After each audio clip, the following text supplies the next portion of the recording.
how about your mindset? Because in his 4th month after getting licensed, he put 8 deals in escrow. That is unheard of. All this stuff you're doing in the morning, how does that impact your day and help you be successful? I think when you do good things and you know you're doing what you're supposed to be doing, you feel good about yourself, and the opposite is true. When you know you're supposed to do something and you don't do it, you don't feel good about yourself. That impedes on your self-confidence. So I think when you know what you're supposed to do, you have it laid out, you have your morning routine or, your tasks that you're supposed to be doing in your job or anything. When you have it laid out and you know you're supposed to do it and then you do it, those are mini wins every single day. Welcome to the Jeff Sutherland Show. Let's grow today as we learn from decades of real estate and leadership experience. We want you to know that when you log into this show, you're going to get authentic conversation. We're going to give it to you straight, and it's going to be real. Hey everybody, Jeff Sutherland, the Jeff Sutherland Show, along with 2 of my bestest friends, Bella Loomis and Chase Waldron. And today I'm excited because you guys get to meet Chase. You get to meet another very integral part of our team here in Phoenix, Arizona. And this young man is just an amazing human being. And so today I'm going to have you get to know him a little bit take a peek under the hood and see who Chase Waldron truly is. And of course, last week you got to get to know Bella, and that was a lot of fun too. So Bella and I are going to be asking him questions today. You can get to know Chase and just find out how he ticks and how this team works so well together as we serve buyers, sellers, investors, real estate agents from around the country. So Chase, welcome to the show, my friend. Hey, thank you for having me, man. I'm excited. I'm excited for what we got happening today. I don't think there's a day you wake up where you're not excited, Chase. No, man, we have good days every day, man. That's the goal anyways. So how do you start your day, my friend? I mean, I think that's the first thing you could certainly share. And I think that'll help teach a lot of people how high producing people, high successful people start their days. So how do you start your day? Yeah, man. I try to do, I have a well thought out morning routine that I try to get through every morning. I've read a lot of books just on how important a morning routine is, just to kind of set you up for your entire day and really get you going on the right path right out the gate. So typically, man, I set my alarm goes off at 4:20 every morning. And so I try to get right up. I don't set, I set my phone kind of away from the bed, so it forces me to get up and get out and not, press the snooze button. And then I like to go straight to the gym. So I try to work out in the mornings, get a good, 45 minute to an hour workout every morning. And that really helps kind of wake me up, get my body moving, get the blood pumping for the day. So I really like to really start out with that. And then I end up coming back, and then I like to take a cold shower for a couple minutes, which is, it's a painful process, but it's good. You always feel better after the fact. It's not always easy hopping in, but it's man, you just feel rejuvenated, coming out of there. And it's one of those things where you don't want to do it, but you have to force yourself to get in there every day. And so it's kind of a mental thing also. You know what I'm saying? So I've noticed that really has helped me also. Yeah, it's like Bella and I were talking about this the other day about cold plunging, and it seems to be like the latest rave, right? It seems to be like so many people are doing it that are high performance people, and it's just getting their mind right. Bella, can you just touch on that? And because, by the way, I wanted to have Bella and Chase in my life for a variety of reasons. First of all, they're young, they're positive people. They can touch a demographic that I am not touching, right? And they bring new ideas, and to me, they're energy people, with good hearts. So, that's part of the reason why I have them on my team is I hopefully feel like I help them, and they also help me so much with the new things that are going on with technology. So anyway, I got off on a tangent. Bella, talk about that. Talk about because I know you've done your share of cold showers and cold plunging. Yeah. We keep you young, Jeff, first off. Yeah, you do. Yeah. No, the cold plunging, even the cold shower is so good for you. Chase, I'm sure it not only wakes you up, but it helps your body. And I don't know all the science behind it, Chase, if you know, chime in, but it's just so good for your body and your recovery. You work out every morning, so it's so good. I used to do it as an athlete every day, and it hurts. It hurts going in the cold plunge. So cold plunge, cold shower, so good. And the morning routine helps tremendously. Yeah, and just on that note Absolutely. on energetic, right? I mean, things like that, Mm-hmm. the working out and, the cold plunging too, it gives you that energy first thing. A lot of people talk about like, oh, Mm-hmm. I don't have the energy to work out, but that's what gives you energy. You know what I'm saying? It gives you energy throughout the day, right? And so that's super, super important. But yeah, the cold showers Yeah. are definitely tough to tough to get used to, but we're working on that. So we Yeah. do that. And then after that, I like to go into, I read every morning. I like to read a little bit from the Bible every single morning. And then, I'll read 10 pages or so out of whatever book that I'm reading, whether that be just a personal development book, a real estate related book, or a business book. So I always like to get in, at least 10 pages of that every single day. Continuously learning, trying to pick up new things, new tools that I can use. And I've noticed that that's been a big help also, right? Just to continuously learn. Yeah. And Chase came from the construction industry and he got his license earlier this year and he was working so hard and he just trusted the process. He was out there trusting the process, calling his sphere, doing open houses every single weekend to this day. He's the open house king. We'll get to that in a minute. But how about your mindset? Because in his 4th month after getting licensed, he put 8 deals in escrow. That is unheard of. And it's because he's been out there hustling. How about your mindset and how do you take that into your day? Like all the stuff you're doing in the morning, how does that impact your day and help you be successful? Yeah, for sure. I think it really just feeds, I think when you do good things and you're doing what you're supposed to be doing, you feel good about yourself, and the opposite is true. When you know you're supposed to do something and you don't do it, you don't feel good about yourself. That impedes on your self-confidence, because you should be doing it, but you're not doing it. It makes you down on yourself, and that is not a good positive mindset. So I think when you know what you're supposed to do, you have it laid out, you have your morning routine, or your task that you're supposed to be doing in your job or anything. When you have it laid out and you're supposed to do it and then you do it, those are mini wins every single day.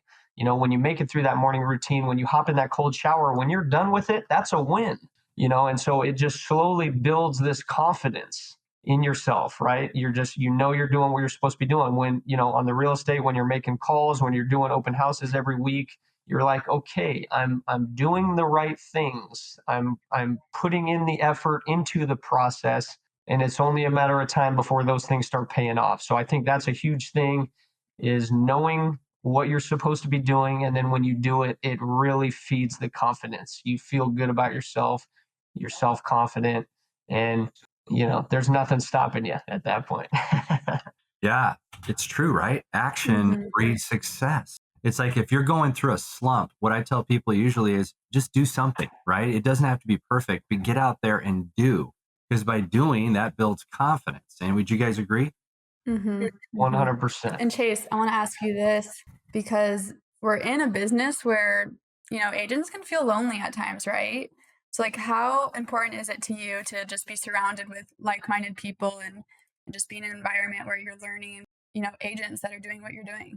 Yeah, definitely. It's huge. I mean, it's kind of when you're around people that, are very, negative mindset or whatnot, that rubs off on you, and then you start Mm-hmm. catching yourself thinking that way.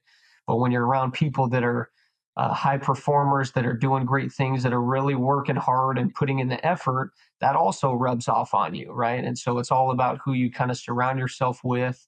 And really that's a huge part of kind of exp in general, and just our team, being around guys like Jeff and James Wilson and Curtis Johnson, these people that are, they know the business, but they're doing the right things every day also, right? And so when you're around people like that and you're talking about positive things and positive outlooks, and hey, what the possibilities, right, in a good way, it rubs off on you. And so that helps keep your mind on task, I think it just also helps feed that confidence in you, when you're surrounded by guys who have done it and, are continuing to do it and talking about that every day. I mean, it's huge. I think your inner circle is critical in anything in life, right? Who are you rubbing shoulders with, right? There's a saying I always tell everyone is that 99% of conversations are with other people, and sometimes, or I'm sorry, 99% of conversations are with ourselves, and sometimes they're with other people, right? So, what do you guys do in terms of like self talk, or do you do any affirmations?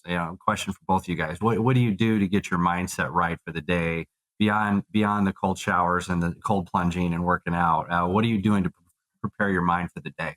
I do a lot of self-talk also. I mean, I like, reaffirming, saying it aloud. I think words have power. You gotta talk it, speak it into existence, and say good things. And there's a book, As a Man Thinketh, and they refer to the mind as a garden.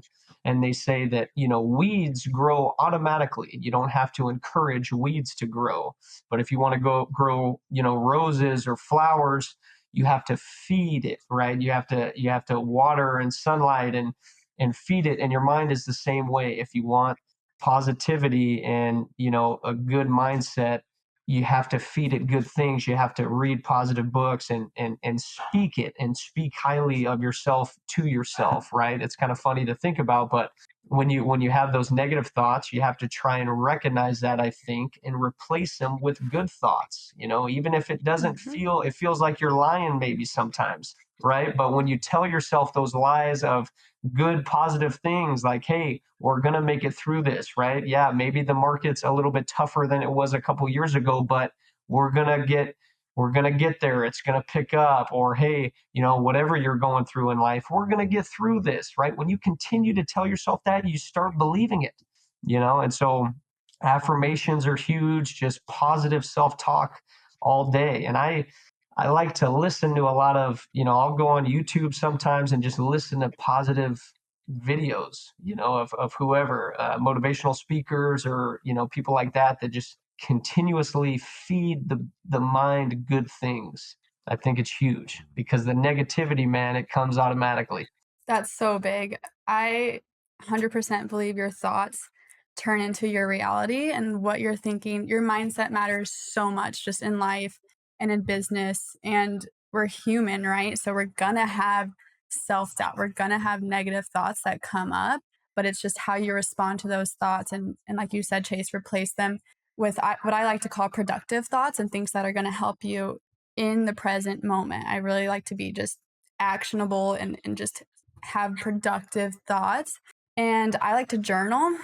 I journal every day. So kind of write my thoughts out so I'm able to see them, work through them. And I don't believe in being like super positive all the time. It's not realistic. Sometimes things are hard. So like I said, it's just like being productive and being in the present moment. Yeah, Bella, it's interesting because you hold a master's in psychology, and I'm not a neuroscientist, but I think when we do affirmations, maybe there's some clinical word for it, but I think, we're rewiring our brain.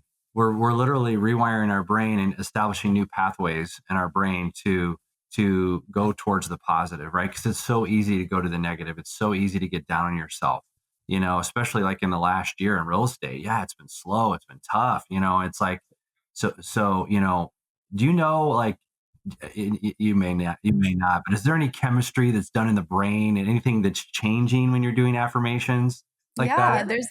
I always show my athletes this. I don't have it with me, but I put like a little nut screw on a piece of yarn and you hold it up and basically like it's hanging down. So it kind of moves, but you are holding it still. And in your mind, you're just thinking, okay, I'm going to move this like up and down. And the nut bolt actually moves up and down. And then in your head, you're like, okay, let's go side to side.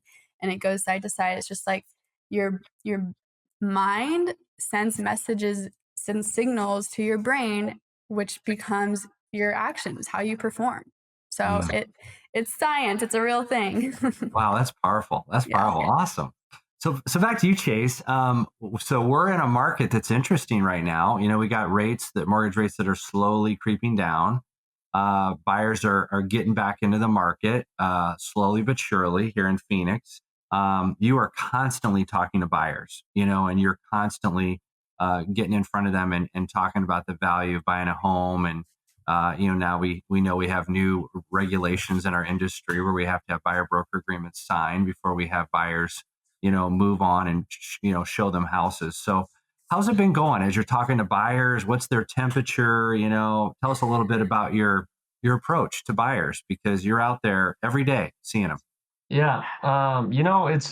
It's been good, man. The over the past couple months, here in Arizona when it's super hot, a lot of times just transactions historically, kind of go down in the summertime because it's so hot. A lot of people aren't really wanting to be out there looking at as many houses. A lot of people don't like to move when it's 120 out, right? So, but as we're kind of creeping out of summertime, I mean, we've seen in the past couple weeks things start to pick up.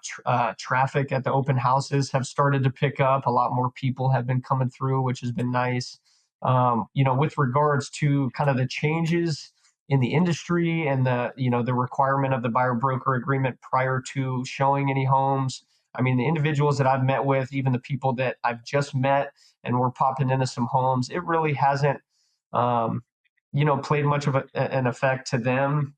Really it's a good thing because you're having that conversation up front about how compensation works and how kind of everything's up front, right? Your fee for service is up front and what you're providing is up front, and you have that discussion prior to even showing the home. So really it's a benefit for the consumer so that they know what they're walking into right out the gate, right?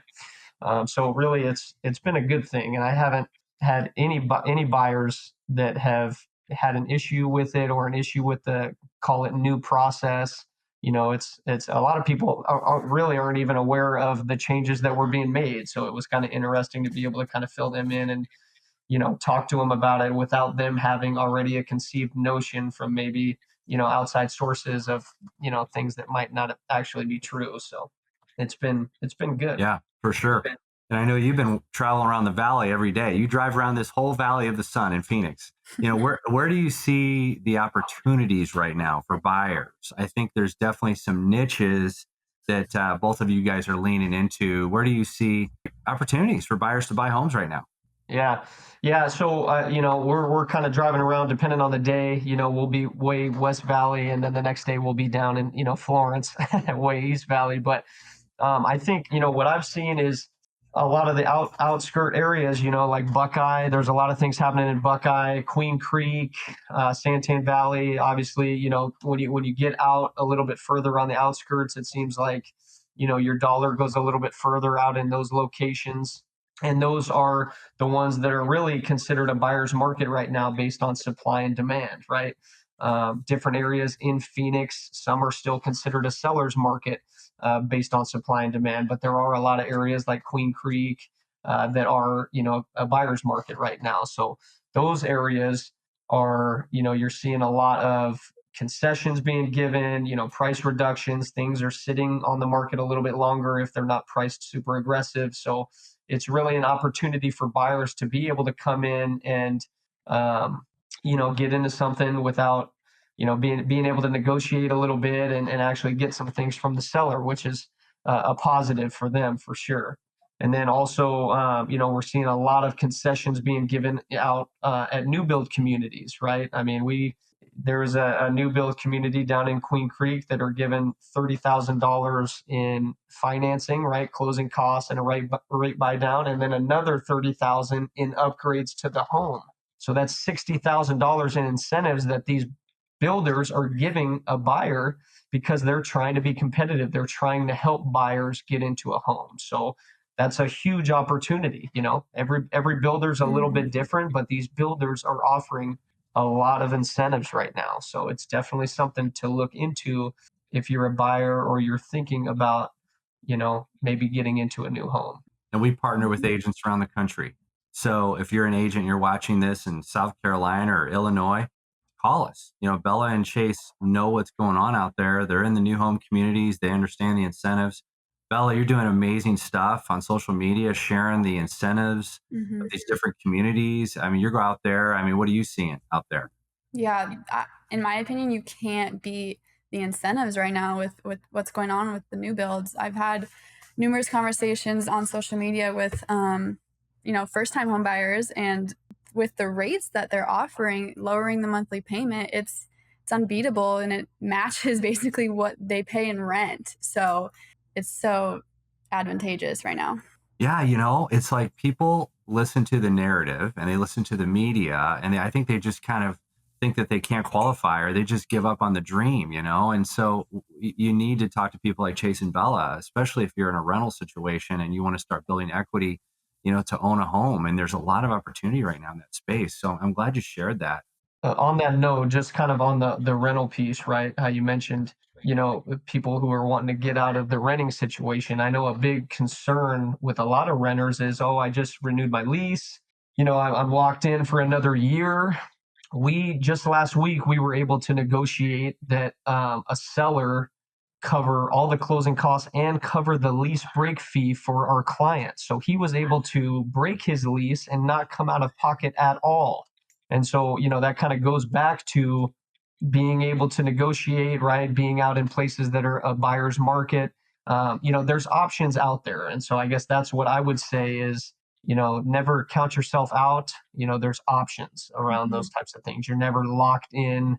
There's options. Wow. I mean, I don't even think people know that, Chase. I mean, in real estate, everything's negotiable, price, terms. And so it behooves you to talk to people like Bella and Chase. And, I've been doing this for almost 25 years, almost a quarter of a century. I've owned multiple companies. I've processed over 1,000 transactions, supervised over 30,000 transactions. So like when Chase and Bella do these deals, we're doing them together, and I'm giving them ideas on how to negotiate for your best interest. So, this is good stuff. I don't even think people knew that we could even do that. And I think they feel trapped in their lease. You think so? 100%. Yeah. It was kind of funny. When we were talking through that with the lender, she really wasn't even aware of doing that. She hadn't done that before, to where they can, allocate those funds to cover the lease break fee. So it was kind of cool, man, just being able to work through that. And the client was super happy. They're able to get their family into a home where they're building equity. It's their own, and they don't have to rent any longer. So it's a beautiful thing. Yeah. Like when I look at you people your age, and you can feel free to share your age or not, but you can obviously tell my friends they're younger. So the younger generation, right? Have they given up on home ownership, or do you think they're still optimistic? And, tell me how they're feeling. You guys are talking to these people all the time, like people in their late 20s and such. How are they feeling about all this? I get it. They don't think it's affordable to own a home, especially, with the current economy in the market. It's not realistic. And that's why, I just put out a post yesterday saying how just like education and educating yourself on the home buying process is so important, because you probably are closer than you think, but you just don't know. So I also get the fact that, you're paying rent and you can afford the monthly payment, but it's just so much better when you can pay that monthly mortgage for your own equity. So that's what I'm saying. I get it. I get where people are coming from, especially my age. But it's just kind of education. That's what's important at this point. Yeah. I think sometimes they don't know what they don't know. And, they need to sit down with you guys and go over the numbers, because I think sometimes they're pleasantly surprised, what they can afford, even if they have to stretch a little bit. What do you think, Chase? Yeah, I mean, I totally agree. There was I just had 2 conversations with 2 different people this past week. They were a little bit younger, but they didn't think that they could afford to buy, they really had never looked into it. They didn't really know the process at all. And one individual, he's out in Texas and he's been renting and he wants to move to Arizona. And so we're looking at getting him into one of these new builds. And we've talked with the lender, and he is able to pre-qualify for a lot more than, we even thought he was going to be able to. But it just shows you that, sometimes people are like, oh, they kind of brush it off and think that it's not possible for them, but like I said, there's always options out there. There's a lot of different loan programs. And so, at least it's always good to at least know your options, just to talk to somebody. Even if the time isn't right for you, you can at least know your options for later on down the road when the time is right for you. Yep. And guys, on the Jeff Sutherland Show, we're going to be bringing on leaders throughout the industry, people from my company, people from other companies. This is all you need in terms of your one-stop shopping for leadership and real talk around life and real estate and just our challenges and the things that are going well. And we're going to be totally authentic with you guys and the things that are not going well that we're trying to work through, right? And so that's what team's all about. So Chase, based on everything we've talked about today, what's the best piece of advice that you could give, buyers or sellers out in this marketplace? I know you've created some amazing programs to talk to people about the market and show value to them to help them. So yeah, what would be your advice? Yeah, I would say really just to reach out. We can book an appointment and kind of talk through your options, right? I always try to preach that, hey, even if maybe today is not the right time for you, everybody's situation is different, but it's always good in every aspect to know your options, right? Know your options of what is possible. And yeah, we have a VIP buyer program that we've created to kind of just go above and beyond for the people that we work with, right? I mean, our main goal for the people that we work with and the people that we help is to have a 10 experience, right? And we want to provide more for those individuals. So we can get together, talk through what your options are, and we can go over our VIP buyer program and what we, the above and beyond items that we offer up the people that we help. Mm-hmm. That's awesome, Chase. And you said go above and beyond. Like, what does that look like? Yeah. There's a number of different things. We like to offer up certain things like off-market opportunities that aren't offered to the MLS or Zillow yet or the general public. We like to reimburse our clients up to $100 in moving truck costs on the day that they move into their new home. Sometimes these days can be stressful, and so that's something that we like to give back. And so just certain things like that are kind of just a cherry on top of the general services that we provide for the people that we with. We really we want to stand out. We want to be the person that when somebody thinks about real estate, they think about the Jeff Sutherland team. So, that's our main goal. We're here to serve. So basically people need to listen to your VIP program and they're going to be like, wow, that's totally way above and beyond most buyer agents for sure. There's a commonality here of the people I work with. They have a heart to serve. And that's what leadership is. It's about service to others at the very core of it. And if you enjoy serving others and you enjoy working hard to make other people succeed and help their dreams come true, then you will be successful, right? In real estate and in any career, if you get attached to the process and not the result, you'll end up getting the result. But if you get ahead of yourself and you start focusing on the result too much, or you start thinking about the money that you can make with all this, that's not the right way to go. You got to focus on the service to the people first, the client. And that's how you begin to get referrals. And as we go deeper in these episodes, we're going to give you some really good techniques on how to do that on a daily, how to improve your business. So I hope you guys got some inspiration. And by the way, if you want to contact Chase or Bella, Chase, throw out your info, give them your phone number. If anybody around the country wants to come buy a house with Bella or Chase, I'm going to have them give their numbers one more time, and you can give us a call. We handle the whole Phoenix area. Go ahead, Yep, Chase. 100%. My number is 707-685-7214, and Chase Waldron on Instagram. Yes. How about you, Belle? My phone number is 602-505-4335. You can also find me on Instagram at BellaLoomis_AZ Realtor. Awesome. And stay tuned for our next episode. We're going to have the great Holly Mabry, who is the director of operations at the biggest real estate company in the world, eXp Realty. She lives in Cornville, Arizona, and she is amazing. So that'll be our next episode. You better tune in. Be there or be square. Signing out, Jeff, Bella, and Chase. Peace out.